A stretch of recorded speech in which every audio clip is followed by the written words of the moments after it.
ታሪካችን የሚጀምረው በደቡብ አፍሪካ በአንድ ትንሽ መንደር ውስጥ ገበሬዎች ደረቅ የሆነውን መሬት ለማልማት ሲታገሉ ኖረዋል።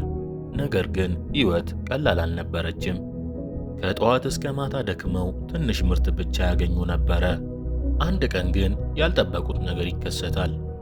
አንድ ሰው በድንገት በልብ ሕመም ወድቆ ወዲያውኑ ይሞታል።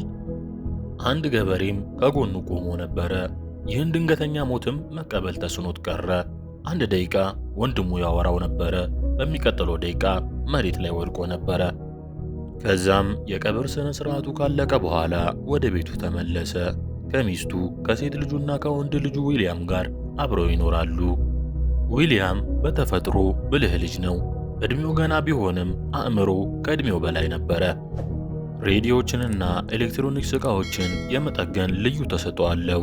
ጊዜውን ለጓደኞቹና ለመንደር ሰዎቹ ራዲዮ በመጠገን ያሳልፋል። ዊሊያም አንድ ቀን ትምህርት ቤት ሲሄድ ርዕሰ መምህሩ ተማሪዎቹን ሰብስቦ ያስጠነቅቃቸዋል። ክፍያ ያልከፈለ ማንኛውም ተማሪ ይባረራል። ለብዙ ተማሪዎች ይህ ማስጠንቀቂያ ብቻ ነበረ። ለዊሊያም ግን ቀጥታ ወደ ልቡ ገባ። ችግሩ የቤተሰቡ ድህነት ነው። አባቱ ለረጅም ጊዜ ክፍያውን መክፈል አልቻለም። የዊሊያም መምህርም ተሰጥኦን ያደንቅለት ነበረ፣ ግን የአባቱ አቅም ውስን መሆኑንም ያውቃል። ዊሊያም ትምህርቱን ለመቀጠል ይፈልጋል። ማጥናትም ትልቁ ህልሙ ነው። እናቱ ግን ትምህርቱን ትቶ ከአባቱ ጋር በእርሻ እንዲሰራ ትፈልግ ነበረ። ለእሷ በዚህ ወቅት መጽሐፍ ሆድ አይሞላም ነበረ። አንድ ቀን ማታ ዊሊያም ሲያጠና የመብራት ዘይት ያልቀዋል። እናቱንም ሄዶ ተጨማሪ ዘይት ሲጠይቃት ትከለክለዋለች። በማግስቱ ዊሊያም ወደ ቆሻሻ ማከማቻ ስፍራ ሄዶ አንድ መብራትና ባትሪ ያገኛል። የብርሃን ምንጭ መስራትም እንደሚችል ሐሳብ ይመጣለታል። በተመሳሳይ ጊዜ ያልታወቁ ሰዎች ወደ መንደሩ መጥተው ገንዘብ በመስጠት በእርሻ መሬታቸው ላይ ያሉትን ዛፎች ለመቁረጥ ፍቃድ ይጠይቃሉ። የመንደሩ አለቃ እምቢ ይላል። ዛፎቹ ማሳቸውን ከጎርፍ ይከላከላሉ። የዊሊያም አባትን ይህንን ይደግፋል። ብዙ ሌሎች ገበሬዎች ግን በድህነታቸው ምክንያት ይቀበላሉ። ውሉንም ይፈራረማሉ። ዛፎቹም መቆረጥ ይጀምራሉ። ያን ማታ ዊሊያም ለአባቱ ስለ ትምህርት ክፍያ ይነግረዋል። አባቱ ገንዘብ እንደሌለውም ይመልስለታል። እስከ አዝመራ ወቅትም እንዲጠብቅ ይነግረዋል። ዊሊያምም ተስፋ ይቆርጣል።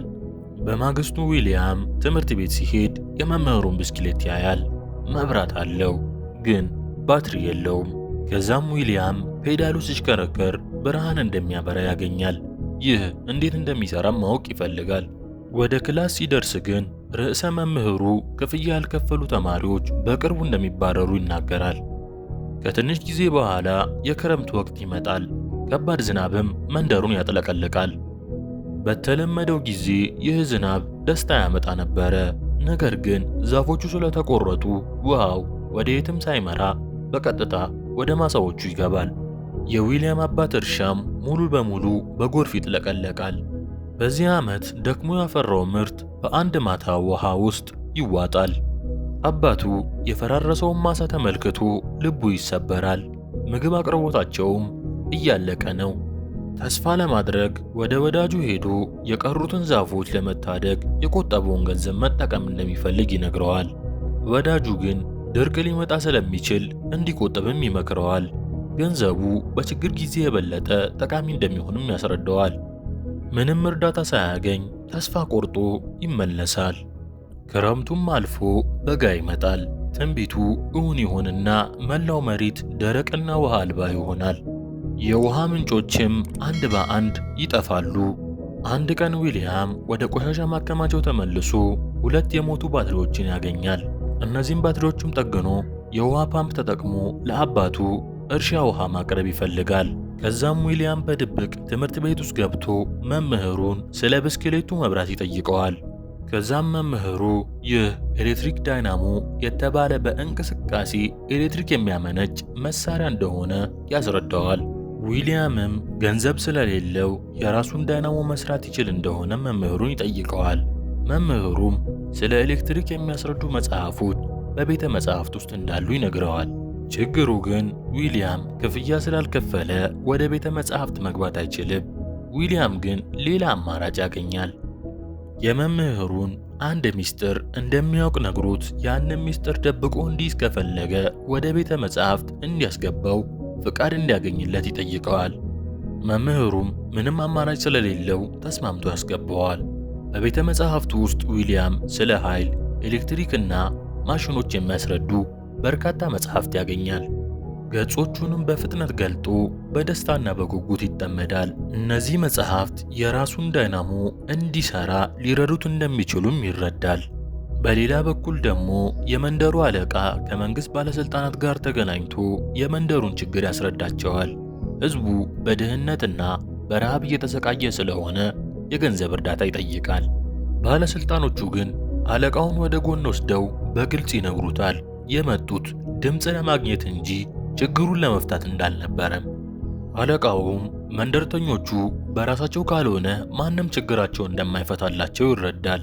የዊሊያም አባትም የቀረውን ትንሽ ምርት ይሰበስባል፣ ግን ውጤቱ ልቡን ይሰብራል። የተረፈው ለ2 ወር ብቻ የሚበቃ ነው። ድህነቱ ስለከበደው የቤቱን ቆርቆሮ ጣሪያ አውልቆ ለገበያ ይሸጠዋል። እዚያም እያለ ራዲዮ ላይ የምግብ ዋጋ ሊጨምር እንደሚችልም ይሰማል። እውነታው ግን ሙሰኛ ባለሥልጣኖች ውሸት ወሬ በማሰራጨት ገንዘብ ለማግኘት እየሞከሩ ነው። ከሌሎች ገበሬዎች ጋር ተባብሮ በመንግሥት ላይ ተቃውሞ ለማድረግም ይቀላቀላል።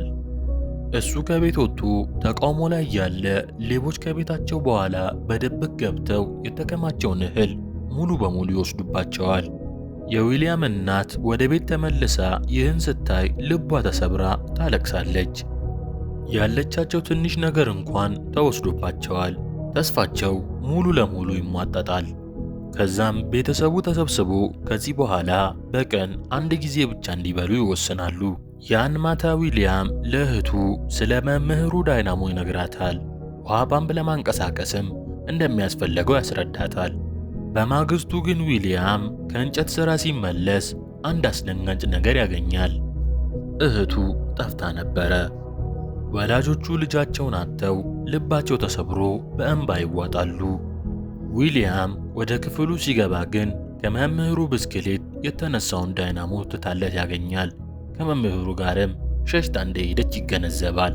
ይህን ችግር ወደ ጎን ትቶ ዊሊያምና ጓደኞቹ ያገኙትን ዳይናሞ ከትንሽ ንፋስ ወፍጮ ጋር አገናኝተው አንድ ሬዲዮ ያንቀሳቅሳሉ። ሬዲዮ ሲበራ ልጆቹ ሁሉ በደስታ ጮኹ። ስኬቱ ዊሊያምን ያነሳሳዋል። አሁን ትልቅ የንፋስ ወፍጮ ውሃ ፓምፕ ማንቀሳቀስ የሚችል ኃይል ያለው መስራት ይፈልጋል። ለዚህ ግን ብስክሌት ያስፈልገዋል። ወደ አባቱ ሄዱ። ትንሽ ወፍጮ እንዴት ራዲዮ እንደሚያንቀሳቅስ ያሳየዋል። አባቱ ግን የፈጠራውን ጠቀሜታ አይረዳም። ለሱ የልጅ ጨዋታ ብቻ ይመስለዋል።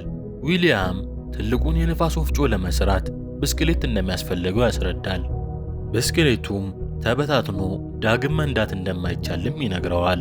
በዚህ ሰዓት አባቱ በንዴት ትንሹን የንፋስ ወፍጮ ወዲያውኑ ይጥልና ይሰብርበታል። ፈጠራዎቹ ሁሉ ከንቱ እንደሆኑ በጩኸት ይነግረዋል። ትምህርቱንም ትቶ በእርሻ ሥራ ላይ እንዲያተኩርም ያዘዋል። በሌላ በኩል ደግሞ ብዙ ጓደኞቹ ተስፋ ቆርጠው ቤተሰቦቻቸውን ይዘው መንደሩን ለቀው ይወጣሉ።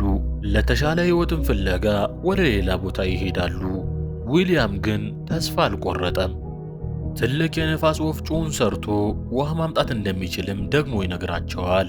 ከዛም ከሌሎቹ ጓደኞቹ ጋር ተመልሶ አባቱን ብስክሌቱን ይጠይቀዋል። አባቱ ግን ተቆጥቶ ያባራቸዋል። ብዙም ሳይቆይ የዊሊያም አያት ትሞታለች። እናቱም ተሰብራ ታዝናለች። ከዛም የዊሊያም ውሻ በምግብ እጦት ይሞታል። ቤተሰቡ ተከታታይ ኪሳራ ተመልክቶ አባቱ ውስጥ ትልቅ ለውጥ ይፈጥራል። ከዚህ በላይ መጠበቅ አይችልም። በመጨረሻም ወደ ዊሊያም ቀርቦ ሌላ አማራጭ እንደሌለው ይነግረዋል። ብስክሌቱንም ወስዶ ለፈጠራው እንዲጠቀምበት ይፈቅድለታል። ዊሊያምን በደስታ ተቀብሎ ወዲያውኑ በጥንቃቄ ይፈታል። ከዛም የመንደሩ ሰዎች ተሰባስበው ዊሊያምን ትልቁን የነፋስ ወፍጮ እንዲሰራ ይረዱታል። ትላልቅ የእንጨት ግንዶች ወደ መሬት ተተክለው ጠንካራ መዋቅር ይሰራል። ብስክሌቱ ከወፍጮ ጋር ይያያዛል። ንፋሱ ኃይለኛ ሆኖ ሲነፍስ ክንፎቹ ቀስ በቀስ መሽከርከር ይጀምራሉ። ዳይናሞውም አብሮ ይሽከረከራል። አንዳንድ መንደርተኞች ግን እርግጠኛ አልነበሩም።